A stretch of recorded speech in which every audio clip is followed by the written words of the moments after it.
welcome to the show. I'm your host Faraz Darvesh. Today I have a very distinguished guest with me. He's a writer, he's an intellectual, he's a politician, he's a media personality, and he's a great scholar of Pakistan. And I read his views, and he has absolute clarity on issues, especially the issue between India, Pakistan, foreign relations, internal issues. I met him at Karachi Literary Festival. Javed Jabbar Sahab. Javed Sahab, thank you so much for providing us the time. I saw the panel of Mani Shankar Sahib and Ashraf Jahangir Sahib, and you stood up. You stood up and you presented the other narrative. Their narrative was that we can't move forward on talks between India and Pakistan because Pakistan does not want to put the issue of Kashmir on shelf, and they always want to bring in issue of Kashmir, and that derails all the talk. That was a narrative, and you stood up and you said, no, it's other way around. Tell the audience, what was your premise, what was your argument? In that particular instance, thank you Faraz Sahab for this invitation, and compliments to you for the very valuable work that you're conducting in the United States. It's a very important part of reaching out not only to the Pakistani diaspora, but to people who are non-Pakistanis and who hold a very, very distorted view of Pakistan, thanks to our own failure to project the reality of Pakistan, which is not just about extremism and violence, but the other facets of Pakistan have not been adequately projected. You are doing very valuable work in fulfilling that vacuum. And we need your guidance. And I don't know whatever little I can give. But let me say that with regard to that particular session, I have a lot of respect, a very long relationship with Mani Shankar Iyer. I admire him for his candor within India in advocating uninterrupted and uninterruptible dialogue. This is a formulation he and I have shared for the past 30 years plus. I have also respect for Jahangir Ashraf Qazi as an able diplomat. But in their respective presentations, I was very alarmed at the complete lack of the other viewpoint, which is that it is not Pakistan that has ever obstructed dialogue. I pointed out to them that it cannot just be uninterrupted dialogue, it has to be unconditional dialogue, which is what Pakistan has been advocating, that don't put conditions. If you put the condition that you must prosecute and convict any suspects responsible for the terrorist attack in November 2008 in Mumbai, then Pakistan can make the condition you should also convict and punish those who burnt Pakistanis alive in the Samjhota Express tragedy in India, where it has been proven that there was a covert hand of former or serving personnel of the Indian security establishment.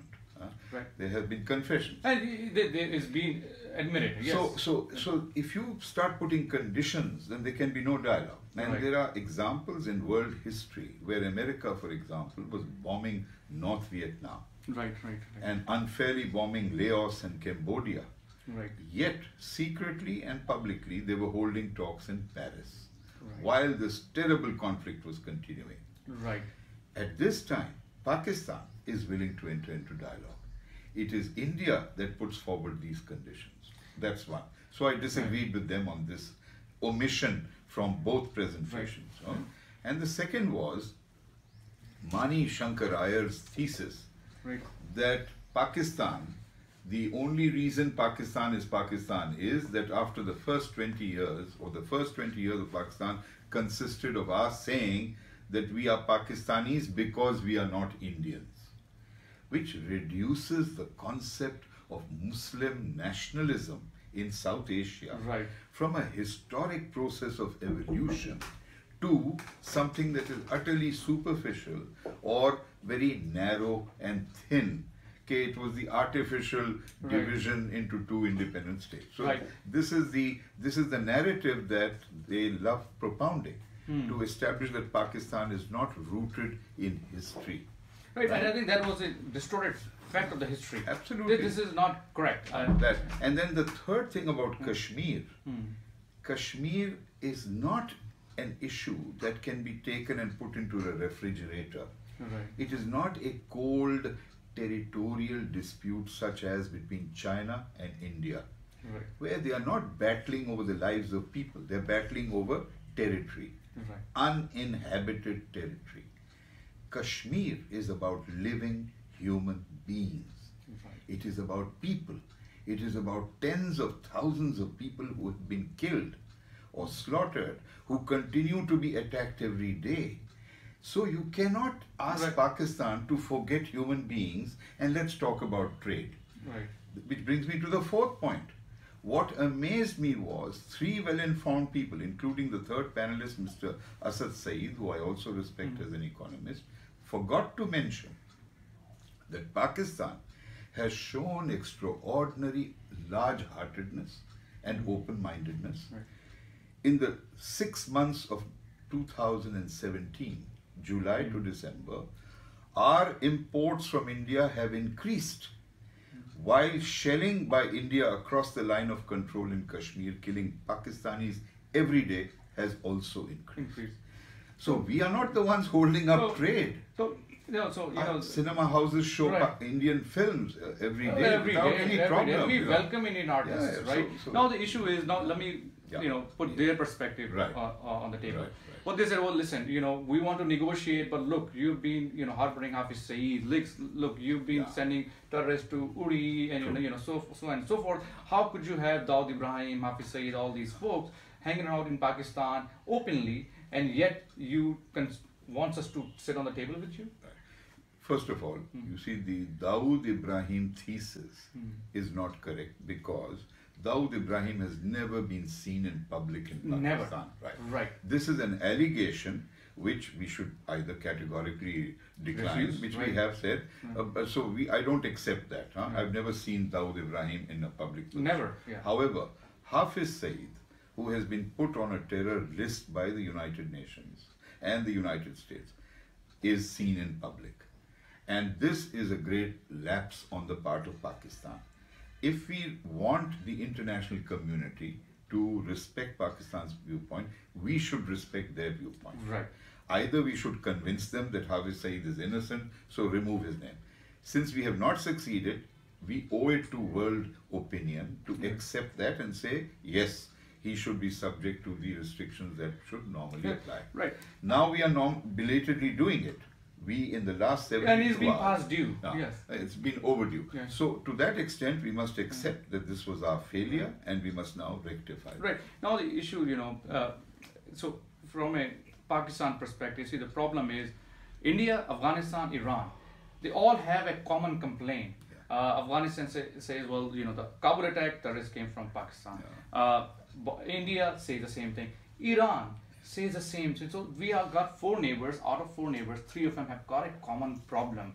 Now, Pakistan's perspective, we never admit to it. We said, no, we don't have these folks. So now how could this... And then US is also your 5th neighbor because they're sitting in the Arabian Sea. Quite right. They have got the same complaint. So it's a common complaint. True. And when I try to, portray and promote the true and positive image of Pakistan, the counter I get, that listen, look at this. You have lost your own kids. True. Your own kids have been slaughtered. Your own people have been slaughtered. Your minorities have been slaughtered. Shias to Christians to so and so forth.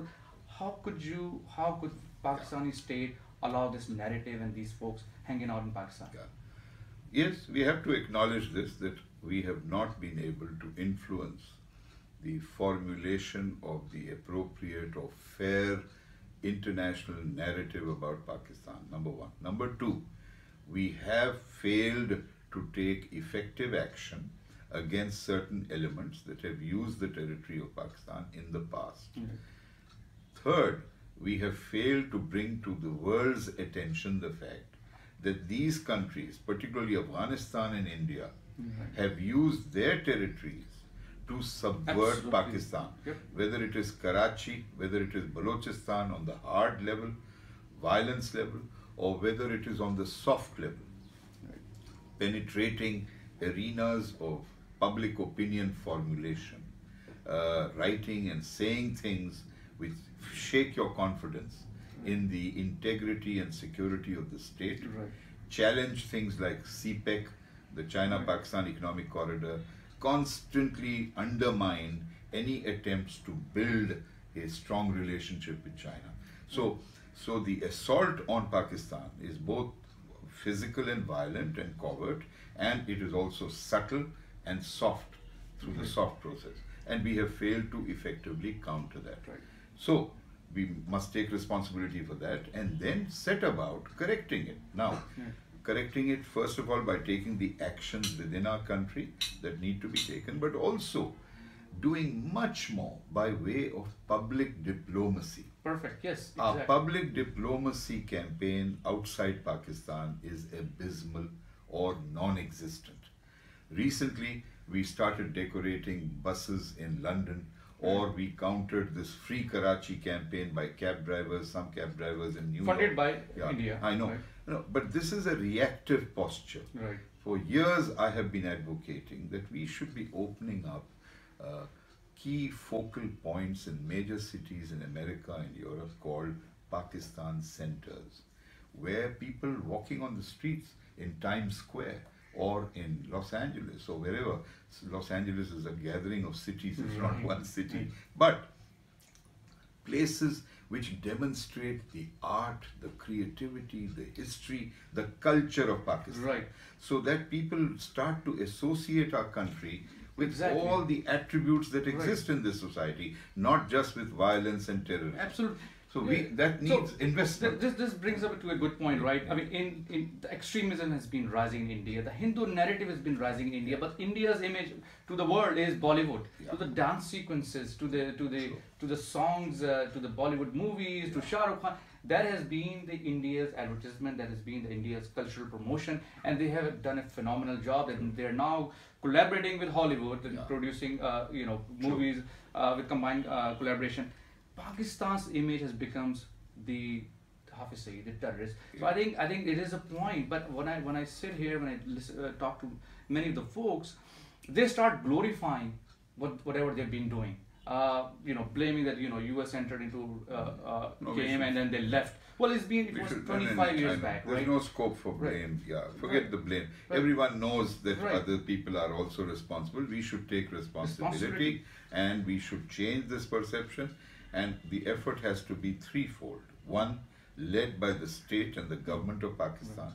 Second, led by the private sector of Pakistan, which has abundant resources, building upon the compassionate and generous nature of the people of Pakistan who are willing to give money to charity, to the disabled, to the handicapped. It shows what a big heart it is. But our corporate sector should also start supporting initiatives which help correct Pakistan's image outside Pakistan. And the third element should be the Pakistani diaspora in the United States, which is very successful. Absolutely. Technocratic elites exist there, entrepreneurs who have done extremely well, people who are able to buy hundreds of millions of dollars worth of a football team. We need a fraction. No, but we need a fraction of that kind of money invested in coordinated public diplomacy initiatives. And I hope that they are taking place. I don't see many signs of it, but I'm sure there are some limited attempts being made, such as your own and others. Yeah, I mean the diaspora in Pakistan, we have a very emotional feeling with Pakistan. Whatever happens, we never forget Pakistan. Now I want to bring it to the next very important topic. The policy is changing in US. You see what President Trump has been talking about. He's it is getting pretty open on his whatever he wants to do with Pakistan. Is cutting off the aid. His security advisor McMaster, Lisa Curtis have been, you probably saw the Hudson Institute stock being influenced by our own Hussain Haqqani. Yes. So how should we counter it? How should we convince them? I mean, obviously we don't want, and then Afghanistan have a major role to play. Their government, they don't want to take the blame. They want to blame everything on Pakistan. So how should we respond? There are several. I mean, one can't offer instant solutions to every question. But first and foremost, the state of Pakistan should stop being fixated about the state of the United States of America. Right. Yes, the United States is an important country, but we should not be so US-centric. There is a whole world outside the United States, in case you've also forgotten. There is a small country called China. There is a small country called Russia. Right. There is an even smaller country called India. Oh, there bigger are country, not small. No, I'm just pointing out that yes, the United States is important, but we should not be gearing everything in our country towards pleasing the United States or towards correcting their perception.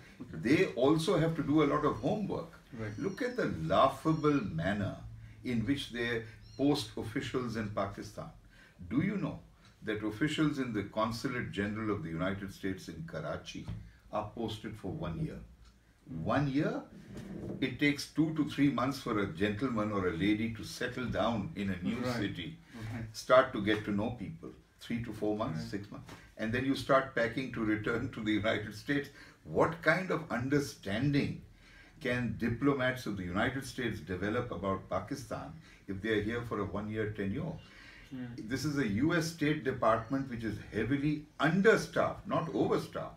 Several top positions remain unfilled by the Trump administration. So, Pakistan need not worry unduly about the United States. It is a very important country. It can influence global public opinion. It has a role in the financial markets. They can twist us in many ways, yes. But equally, we should show some muscle and stand up to them, which we have done in the past. When they tested us, we did it in the past. And I think we should do it now in the future as well. Speak to them, put a eye-to-eye contact and not look away and not blink first. If they cut off aid, marvelous. I say that would be the best thing that can happen to Pakistan. We do not need America's aid. We should not need anybody's aid. No. I mean, you know, in an interdependent world with our low standards of human development and economic problems, aid is something that is positive, it's welcome. The British government, for example, has followed a very positive attitude. They have generously funded reform in education. To the extent that The Economist, you heard of The Economist, which is a very influential weekly published from London. In January, on the 11th of January 2018, it ran a major feature which said, Pakistan is currently conducting the most frenetic education reforms in the world. In the world! That's a great compliment. Now, that shows that aid, if it comes with a constructive purpose and not with a coercive purpose, can be used beneficially. So, how do we deal with Trump's administration? We deal with it with self-confidence and dignity. Some of it we have already shown. If we are convinced that they have genuine grounds for criticism of our policy and ask for change, we should do that. Equally, we should demand change on their side. And not just say, stop Afghanistan from doing it. We should ask for reform in Congress. The way Congress remains so ill-informed about Pakistan, it is, despite the fact that every senator and every House of Representatives committee has a staff team supporting it, we have unfortunately not been able to lobby and penetrate both the Congress systems on a more effective basis, and in general terms in US academia, Pakistan remains underrepresented. And what is the reason behind it? Why do you think so? Because of successive governments not recognizing the need to keep providing support to Pakistani scholars to fill chairs. For example, there's a Pakistan chair in Columbia, or there may be a Pakistan chair in other universities. In Berkeley, yes. To fill them with appropriate people. I was told, for example, by a very authoritative source, that one of the gentlemen scholars we have posted to a University of California chair spent a lot of time trying to convert people to Islam. Now, that is not the job for which he was given that post. But it's for us to send, it's our mistake, right? To send the wrong person. Exactly. So it's our mistake. No? So that's why I said successive governments need to focus on this. So we must take responsibility for ourselves. We need much more active interaction with policymakers in Washington DC and in New York by conducting frequent visits there, engaging in dialogue with think tanks there, with members of Congress, which our embassy attempts to do, I'm sure. But we also need people from a larger spectrum of public opinion in Pakistan. Not just government representatives, leaders of the opposition, people who are not in government but who have views that may be broadly similar in terms of US-Pakistan relations. So now, there are many things to be going done. towards the end, you know, there are changing dynamics in Middle East. Iran, Saudi proxy, we are all aware of it. Israel plays a game in that proxy. US is also a partner in that. So now, how should Pakistan react to it? We have very high sentiment when it comes between Saudi and Iran, and how should we, you know, tackle this? And then there is an ISIS element that we're always afraid of, that, you know, if the Syria settles down, then there is a possibility that those elements could really enter into Pakistan, and they are the forces of destruction. How should we manage all of this chaos? It requires a multi-pronged, very comprehensive geopolitical strategy and a national internal management strategy. On the external front, we must not endanger our relationship with Iran. Iran is an immediate neighbor. Iran is of vital geostrategic importance to Pakistan. Historically, culturally, on the basis of religion as well, we have very strong bonds with Iran. Our relationship with Saudi Arabia must be determined only by what is good for Pakistan's interests. Our decision to assign some troops and even allow our former Chief of Army Staff, General Rahid Sharif, to go there to head a coalition has to be seen in the backdrop of the parliamentary resolution, which has specifically said no Pakistani troops must be sent to engage in conflict with another Muslim country, without naming that country, whether it is Yemen or whether it is Iran.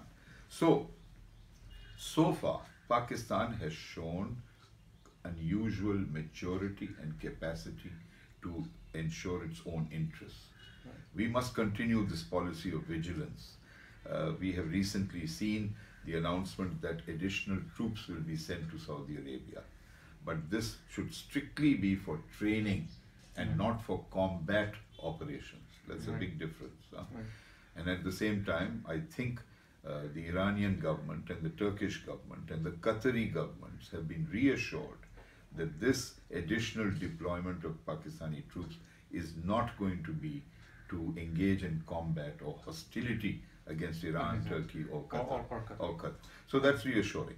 But much more needs to be done. And what needs to be done internally is to be completely intolerant of extremism.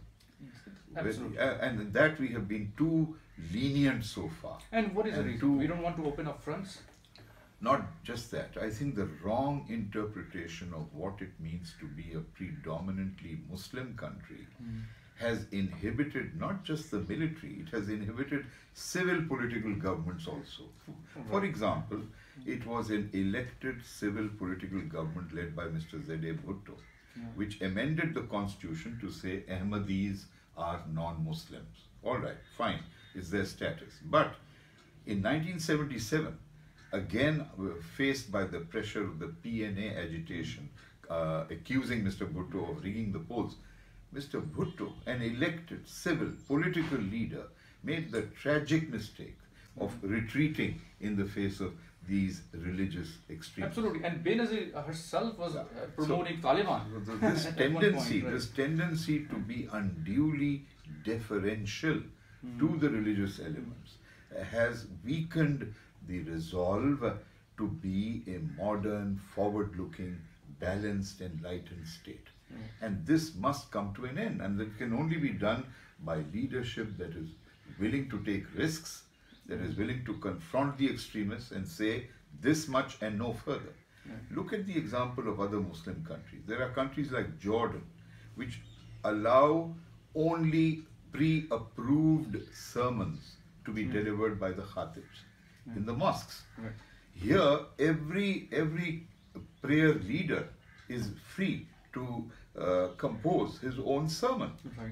at Friday congregations, my God, you have 10,000 different khutbahs being given before or after prayer. So this shows the lack of discipline on the part of the state and the lack of will to see that religion is interpreted within the light of Islam and the Holy Prophet's vision, and not according to the medieval, primitive, ill-informed interpretation. Unfortunately, I've seen people on the media, Yes. delivering hate speeches. Yeah. And how could we tolerate it on this mainstream media? Why can't we regulate at least the media? We do. I mean, I happen to have the honor of writing this law, which introduced private and electronic media. I don't think you're aware of that. But anyway, originally I had written it in 1997 for the caretaker government. The elected second government of dear Mr. Nawaz Sharif did not implement that law. They did not want private media. They wanted the state monopoly to continue. It took an unelected military ruler called General Musharraf to actually enforce the law which allowed private independent electronic media. I resigned from the cabinet before the implementation took place. The implementation of that law has been very chaotic and inappropriate. However, to the credit of PEMRA, PEMRA has issued hundreds of orders to TV channels, penalizing them, warning them about hate speech, about inappropriate content. And it is here that I hold the judiciary of Pakistan responsible for preventing effective enforcement. At this moment in time, at this moment in time, there are 500 cases minimum pending in the high courts, most of them dealing with stay orders. The moment PEMRA issues you a warning, for example, all you do is you go hire an expensive lawyer, get a high court to issue a stay order. So the discipline cannot be enforced. So there is anarchy in our electronic media. And I would urge your viewers and yourself not to allow yourself to shape the perception of Pakistan by what you see on TV channels. TV channels report only a fraction of the reality of Pakistan. So Javed Saab, in the end, first, thank you so much for, you'll be our host and when you come to visit San Francisco Bay Area audience, you've seen what Javed Saab had to say. And, people like him give us hope. And those who believe that, Pakistan there is a shortage of, intellectuals or, meet people like him. Plenty of diplomats we have. And these are the true Pakistan's strength. They are the one who keep Pakistan running. They are the one who are, resisting the extremism. They are truly resisting extremism, and they are the forces of progressiveness. Javed Saab, again, thank you so much. Thank you. It's a pleasure to be with you. Thank you.